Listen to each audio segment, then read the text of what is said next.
Welcome back. It's still the program Good Morning Abuja, and yes, it's time for us to converse with our first guest on the show this morning. I have the pleasure of introducing to you Amadi Ezekiel Chibu Ogu, who is the Director of Publicity Ball Child Empowerment Initiative here in the Federal Capital City, Abuja.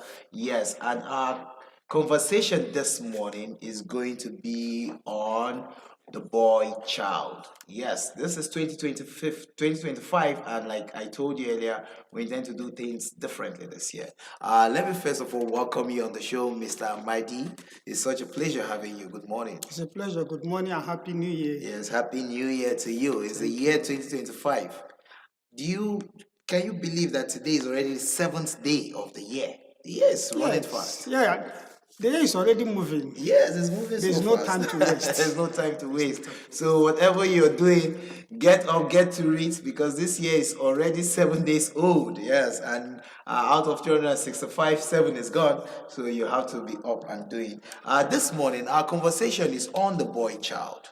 Yes, it will look like the girl child enjoys all the attention, all the conversation around protecting the girl child. Everywhere there are programs being held talking about the girl child. Does that mean the boy child is safe, he's sound, is okay, he does not need anybody looking out for him? Is he also not a victim of the same things that the girl child goes through, the same sexual abuse and harassment, the same maltreatment, exploitation, being used even for, as we see in the recent years, for war? Boy child kidnapped, reorientated, rifle put in his hand, and is sent out to begin to kill.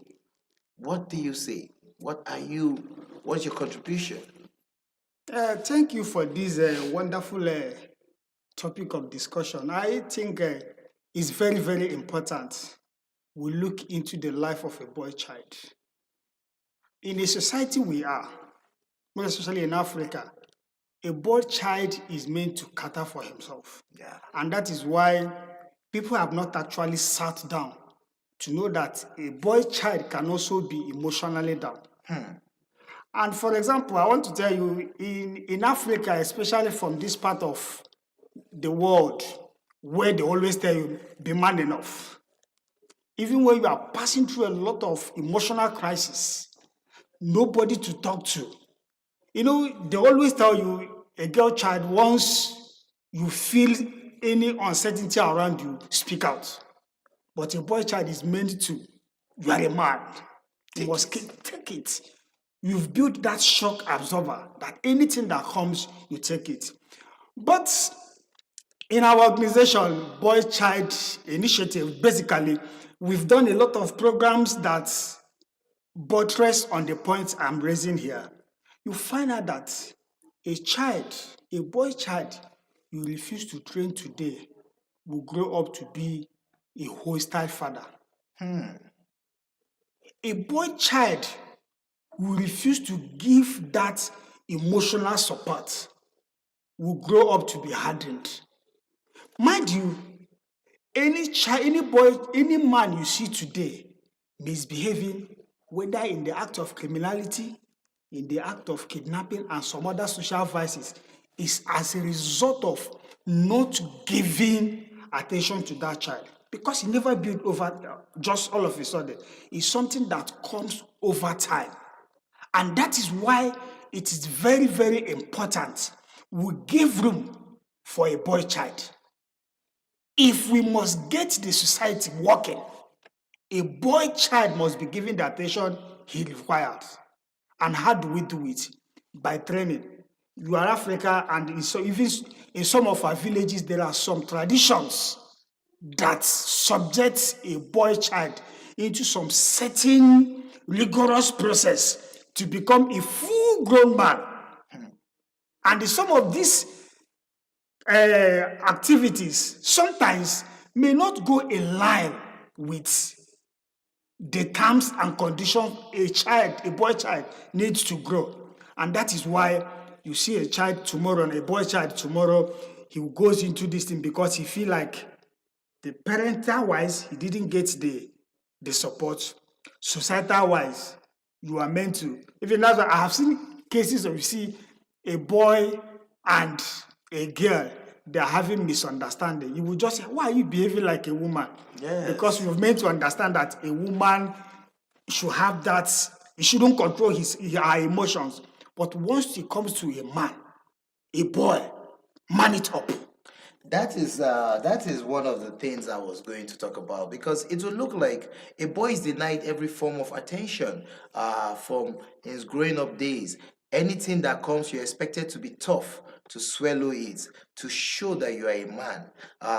A girl, something, let me use an example, that maybe a cup falls on a girl's toes. She's allowed to cry and scream, my leg, my leg, my leg. But if it happens to a boy, he's expected to just shake it off. Yeah, I'm yeah. sure he's a boy. I'm a boy. He's a Yes, guy. yes. He's a soldier. He will carry on. And such a sentiment tend to deny the boy an expressive feeling, the boy child an expressive feeling. So he bottles things up, bottles things up until he gets to a point where he has to just explode. That time, the damage might have already been done. Sure. His orientation has already been distorted. Now, you mentioned that you work with so many boys in trying to repair those ones that are damaged. How do you do this? What basically what we do is community engagement. Okay. Get these boys, talk to them. First of all, check their psychological balance. You see a child who is into drugs, a boy child who is into drugs, some of them, they do it based on the little findings we'll be doing on the street. Find out it's as a result of depression. Depression. So they want to take something that can take them just for that moment, press down that emotional trauma they are going through. And remember, a habit you build over time is very difficult to stop. Let's go, yes. And at this point now, majority of them are not happy with what they are doing. But because it has become a habit, stopping it, that is where we have been really working. There was an incident of young boys selling their organs. Yes. Especially towards the end of last year. Thank you. I'm happy you like my director was seriously involved in that. He followed it up. How did it happen? I sold my own. I make this money, and they keep recruiting because a boy's child. Okay, for example, we are in a society where, sorry to say this, the African norms is gradually dying off. Parents are not actually asking the source of their boy child's wealth. They just grab. Some of us go into our religious gatherings to testify of what God has done to their district. But I remember when our society was still what it used to be, according to what we were told. There are a level of success you will make. Your father will sit you down and ask you to find out the source of this. This thing, as we are trying to round up, let's look at fathers. These days, you find out that fathers are very close to their female children, and it has become They know. a norm. And these boys are meant to be on their own. Fathers don't sit down with their boy children and ask them certain questions. Do you know that a boy child can also be molested sexually? Of course. It happens. But you hardly see such case in anywhere. Why? Is it because it's not being reported? That is the thing. The boy child has been programmed that you must be emotionally strong. So no matter what, you man it up. You go through it. You put up a plan on how to overcome it. And it comes to a point, one thing that once you have outgrown that stage of being molested, you pull out. You are all. But at that point, you have become an irredeemable child, because it's going to be difficult for anybody to control you. And so goes the circle. Another set of molesters have been created. They have been created. I encourage the organizations, government agencies and institutions to create a platform where our young boys can be harnessed. Because a boy child you neglect on the street today can be the president of tomorrow. Of course. A boy child you neglect today on the street, tomorrow can become a minister. And that is why some notable quotes said the richest place in the world or in Nigeria per se is not the oil well in Niger Delta, No. but in the graveyard. Of course. Unfulfilled destinies. Yes. I encourage government agencies. It's just like an appeal, probably through the Ministry of Youth Sport Development, to create a platform where these our young boys will be given a voice. That is the point I want to make from there. Okay. Unfortunately, we are running out of time as our conversation has a time limit. But I would like to continue this conversation. The issue of the boy child is not given as much as attention as that of the girl child. And on a personal note, I have had the opportunity to see some damaged boys as a result of bad parenting, terrible guidance, peer pressure, undue influence from society. And it looks like this trend is growing. Trust me, almost every young boy out there now is looking to hit from Yahoo Yahoo. And then the way because they are unskilled, unlettered in most cases, not properly guided, and so you find them seeking solutions in what they call babalawo or dibia or whatever they call them, going to look for fetish means of getting wealth. What happens next? They tell them to bring human body parts or human head, sacrifices, this, that. It's becoming prevalent. Social media is awash with so many. You even see it now, like it's even a thing that they come on social media and boast about. They boast about it. Somebody will tell you, I have just 2 years to spend $20 billion. Where did you get $20 billion? How old are you? What have you done to earn $20 billion? I don't know if you understand. Yes. And the circle keeps going on and on. A boy child can be out from the house from the very early in the morning till late at night, and when he comes back, nobody's asking where you coming from, or what have you been doing with your day. You know, it's as if all the attention is on the girl child. Well, we will continue this conversation, Mr. David Ezekiel. It's such a pleasure having you. Thank you. I'd like to say thank you for coming on the show and Happy New Year. Thank you. Yes. God bless you. So I know you've been following up on this discussion. Unfortunately, my producers said we don't have much time, but this is something we must look at, and we need you to be a change agent of this boy child situation.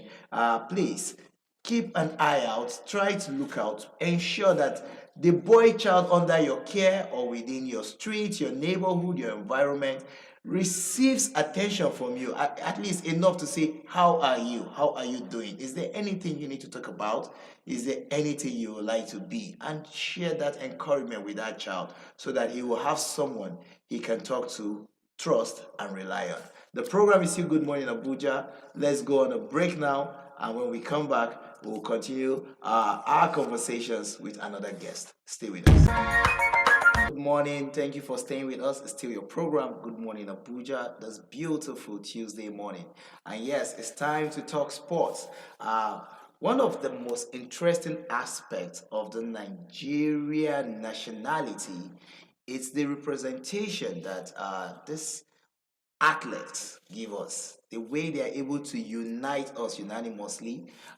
They make us forget what color of skins we carry or religious affiliations we share, as well as what tribe and tongue we speak. In fact, when the Nigerian color is up at any sporting event, every other thing cease to matter. The only thing that matters is the nation called Nigeria and how it's being represented.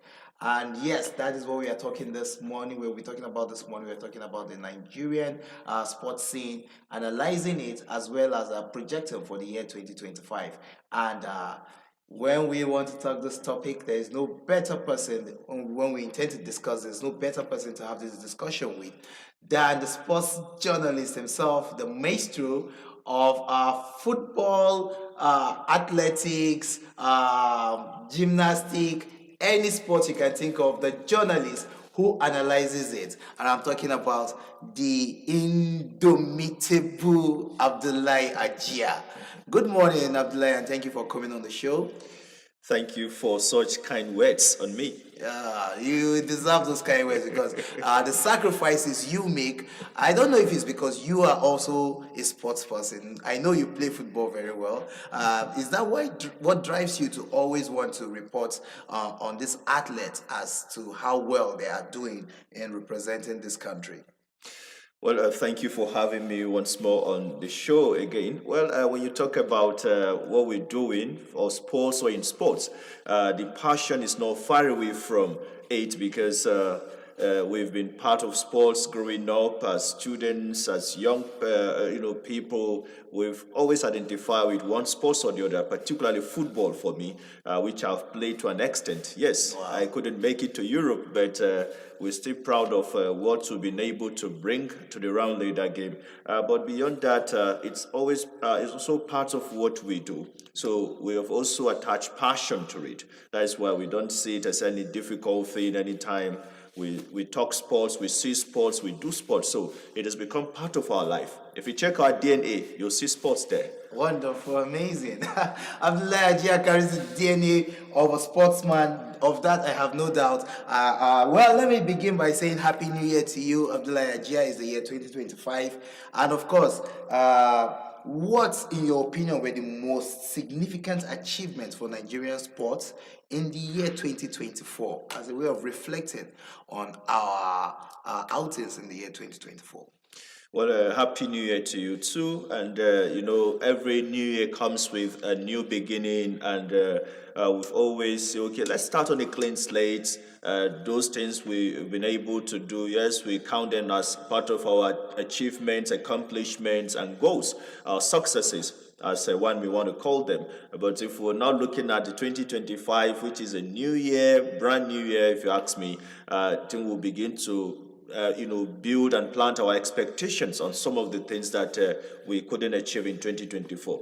Now, going by your question, the year 2024, yes, might have come and gone, but there are, if we reflect back, there are incidences in the sporting world as far as Nigeria is concerned that we'll begin to look at and say, well, we did well in some places, and other places we say we didn't do well. Mm-hmm. So if we put this together, we'll begin to see, okay, from the good side of it, well done.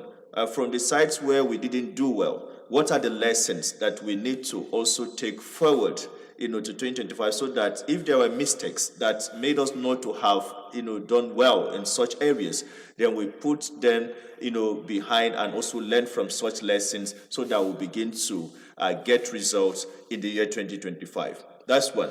Then if we begin to itemize some of the things we think went well for us, we'll start with the Africa Cup of Nations, which held in Cote d'Ivoire, and Nigeria participated, as one of the countries that qualified for that African Football Mundial. Yes, this one, competition that is the greatest in the African continent.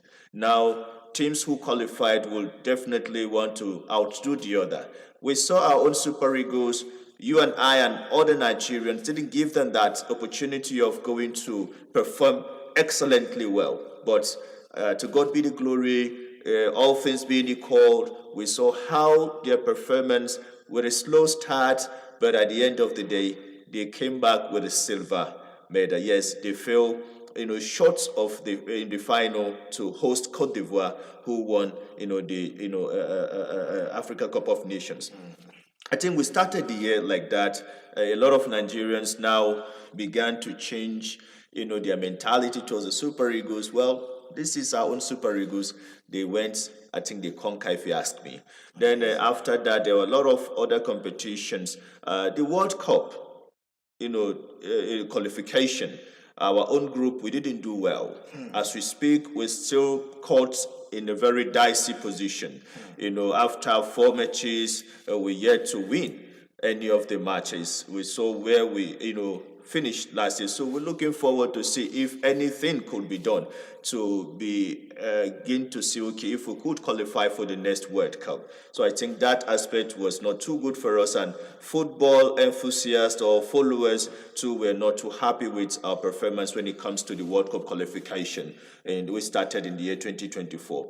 Then along the line too, if we still stay with the Super Eagles, we also saw the Africa Nations Cup, which will take place this year, 2025, in Morocco. We also saw the qualification, which I think we finished top of our group, irrespective of the brouhaha that happened between Nigeria and Libya. Yes, you understand? very sad one it was.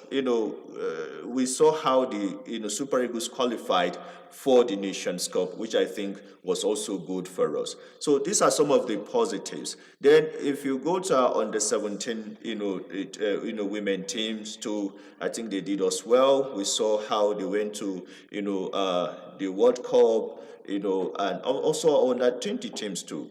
We saw how they represented us well. So it is not yet uhuru, but I think there are signs of say, okay, we're not yet where Nigerians expect, our sport athletes to be. But we've seen also signs of, progress. We've seen signs of maturity. We've also seen signs of commitment, from the parts of the athletes. Then if you also ask, what about the administrators? Yes, most times we judge our sports administrators based on what our athletes are able to do. Exactly. So if we see our athletes go for a major competition or tournament and they win, we give kudos to the administrators and other managers. Yeah. But if they don't win, we give them a backlash of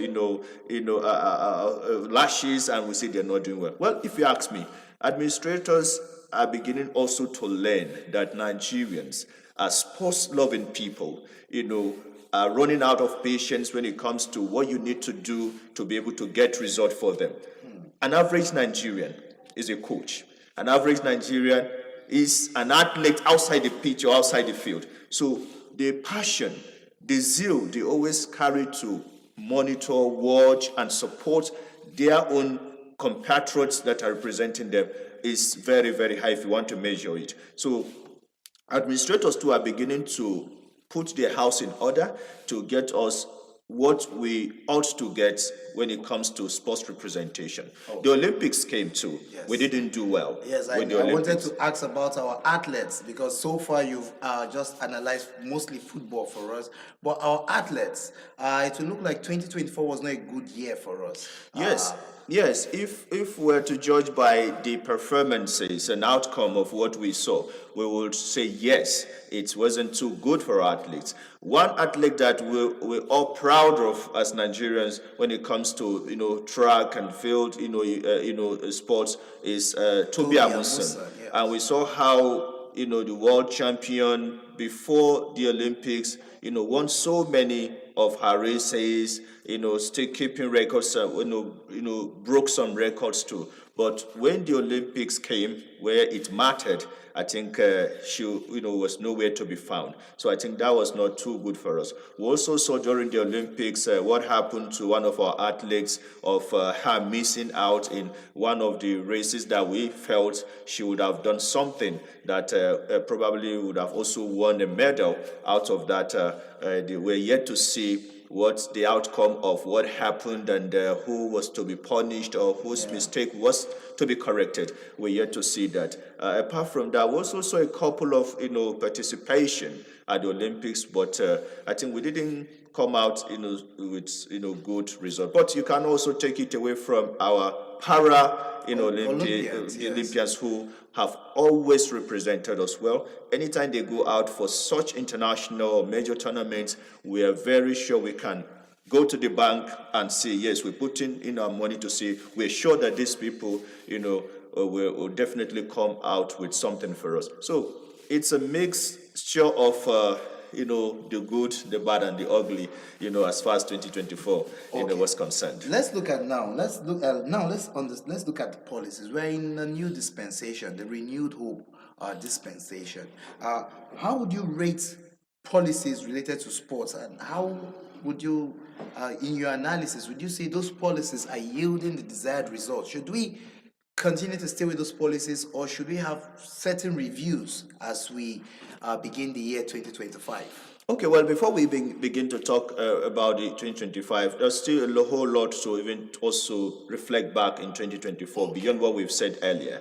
Now, one important or major, historic decision or decisions that we saw in 2024 was the presidency, bringing back the National Sports Commission to replace the Ministry of Sports, Development, which many stakeholders in the sports fraternity, welcome, happily welcomed. Now, from then, immediately we saw the duo of Shehu Diko, an experienced sports administrator, and with Bukola Olopade, another excellent sport administrator, whom were given that leadership of turning around things. Now, not only talking about sports development in the country, but talk about sports economy. You should be talking about what can sports bring to the table when it comes to the economy, GDP of the country. So I think these two gentlemen from there have been doing wonderfully well, trying to put the house in order, cutting their teeth and dotting their I's, getting necessary partnership and a whole lot of policies that you and I would be happy having, a sports that is now called National Sports Commission. And a couple of news and stories we've seen around them is that I think in no distant time we'll begin to see results of what that transformative policy of the President Bola Ahmed Tinubu brought to the table. I think beyond that also, in 2024, our D Tigress too did excellently well. Let's not forget about that. Talking about basketball, we saw how Reina Wakama, our own coach, did excellently well with that team. They went to Afro Basket, they won it, Yes, and beyond that, they went to the Olympics. And we saw they got to a fate where we never expected them, beating Canada, a team like Canada, and getting to the quarterfinal. I think it was not, mean fate as far as 2024 was concerned. So I think these are some of the highlights. Now, moving forward, if you're talking about what we need to do in terms of policies, administration, I think over time, if you listen to Nigerians who are sports loving, they will tell you, well, we know we have excellent players, we have excellent athletes across the country in whatever sports you're talking, you mentioned. We should have excellent sport athletes that can go represent us. But probably over time, the administration or administrative aspect of it has not been so commensurate with the talents that we have. So I think moving forward, the National Sports Commission needs to fast track its collaboration, policies, formulation. We should also see policy implementation that will bring up results. Yes, in the short term, we might be saying, well, we shouldn't be expecting winning at all costs. But in the medium term and long term, we should be able to see results of Nigeria's or athletes going to participate and winning laurels and medals for the country. Amazing. That is a very, in fact, you've summarized it. Some of the questions I wanted to ask you, you've answered them already. Well, Abdullah, we are having such an interesting conversation, but let's quickly go on a short break. Let's take this break, and when we come back, trust me, Abdullah Jia is still here, and he'll be telling us all we need to know about our Nigerian sports scene and how we can have a better performance in the year 2025. Please stay with us. Welcome back. Abdullah Ajia, we've been having an amazing conversation. Now, the amount of money in sports, it's so much. It's enough to go around. Because apart from even the athletes on display, one aspect of sports I like so much is sports tourism. And this brings me to private partnership, sponsors, private sponsors, and the money they are putting in. Now, in the Nigerian space, it will look like we do not enjoy that sponsorship that much. We have certain people like our musicians, our skit makers getting huge money, endorsement deals, and yet we have sportsmen who are doing so well, who are not recognized, who don't get endorsement deal. Our own Ademola Lukman is African Footballer of the Year, 2 years back to back now, from Osime to Ademola Lukman, and yet you'll be wondering what is the level of endorsement deals they've signed. So let's talk sports journalism now, sport tourism now. You are a sport journalist, you understand distance, so share your thoughts with us. Okay, well, I think a very fantastic question, and over time, you realize that you cannot separate, sports and tourism. You can also separate sports from private sector support. For in developed climes where such things are working perfectly well, you realize all those things work together. Tourism, private sector partnership.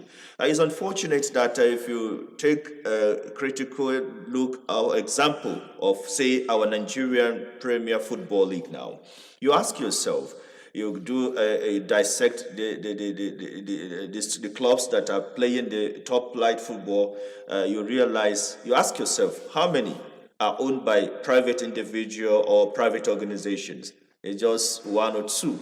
You understand? Very minute. And you look at most of the clubs that you mentioned, Nasarawa United, Plateau United, Niger Tornadoes, Pillars, they are Kano mostly Pillars. owned by government.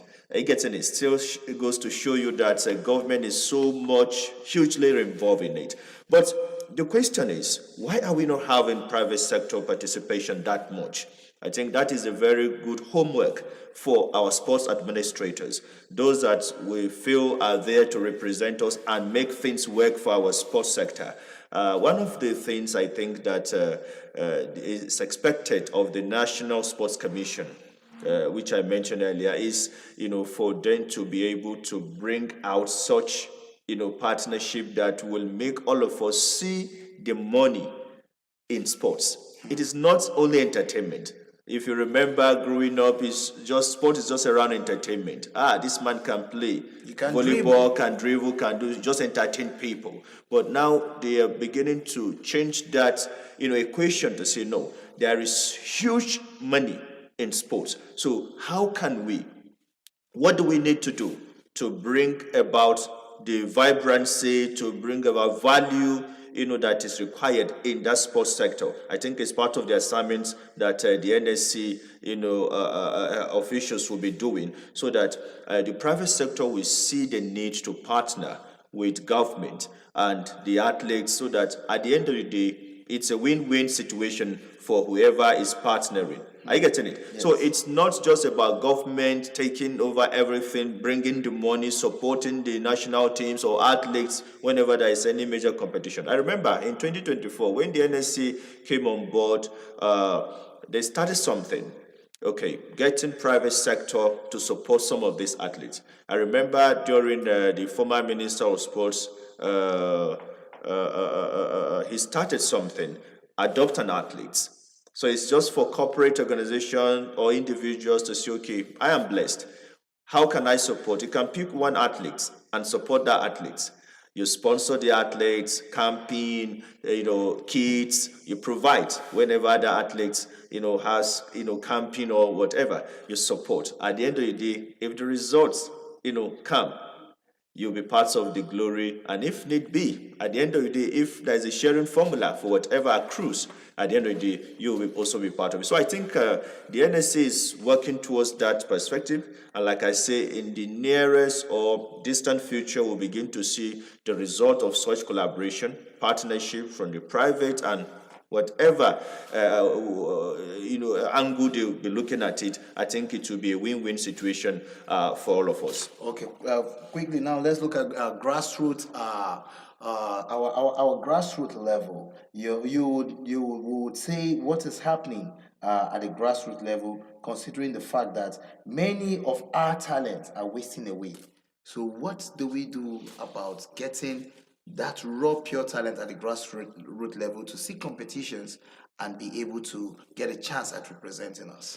I think this is a very good question and very dear to my heart because in NTA Channel 5 Abuja, we try to identify with some of these grassroots sports competitions, more so when our leaders and managers believe that that is even the way to go to help grow talents, to support people who probably might not have the connection to be topped there, so you identify them. So I think this is what we've been doing over the years. We try to identify with grassroots competition, even though you see, yes, there are not too many all over the places because of probably the financial requirements to organize, tournaments that you need to support teams that will be participating, athletes that will be coming to participate. But I am assuring you that we've covered a number of some of these grassroots, talent discovery competitions.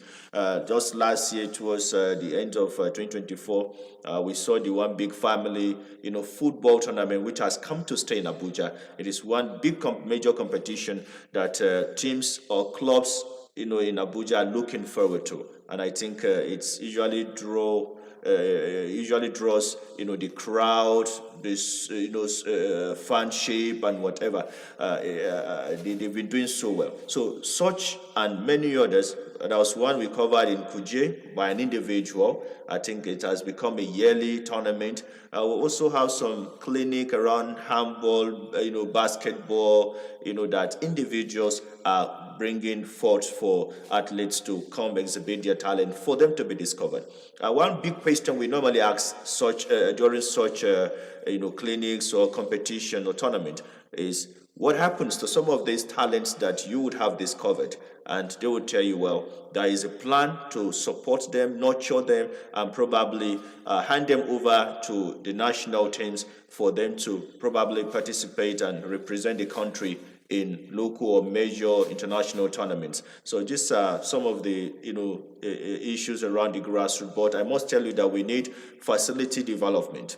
We need, who says we cannot have a good handball court around zones or wards or local areas that maybe we say Nyanya, Karu, Maitama, all the zones or wards of the FCT. You should have local pitches, local courts, handball courts, and I must tell you, one of the politicians in Abuja, which I will not mention him, did some of these sports facilities around, which I think is the way to go.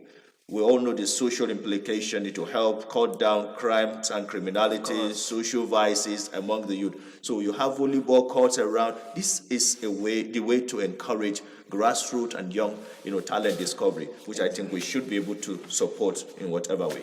Exactly. I must say, I remember back then we used to have zone 1, zone 2 were known areas for basketball playing, while areas such as zone 3 had a very vibrant baseball presence, and it was scattered here and there, but if you go to this zone, they're proficient in this. If you go to this zone, the proficiency is in that and that. And so, of course, I key in to your perspective that grassroots sports development is very essential for sustaining our talent base as far as sports is concerned.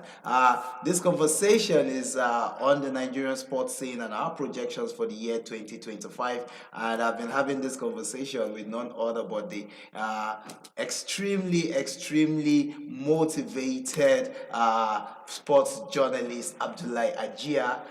He is a presenter, producer of Capital Sports, a show on NTA Abuja, showing every Thursday, 3 p.m. every Thursday. And if you tune into that program, you'll be able to catch him live and he'll be able to answer questions and take your calls or through whatever feedback channel you want to reach him on. And he will be there to answer you. Thank you so much, Ajia. Your passion, your dedication to pursuing the cause of reporting sports is remarkable. And I would like to say, please put more grease to your elbow for this year. I'm sure Nigeria will do better than we did last year. Even though the competitions such as Olympics are not there for us to assess our Athletics Week this year, we know that the preparation has already kickstarted against the next Olympics. Thank you so much for coming on the show, Ajia. It's such a pleasure having you. It's always my pleasure to be with you. Thank you so much. So let's take a break now. When we come back, the program Good Morning Abuja continues. Please stay with us.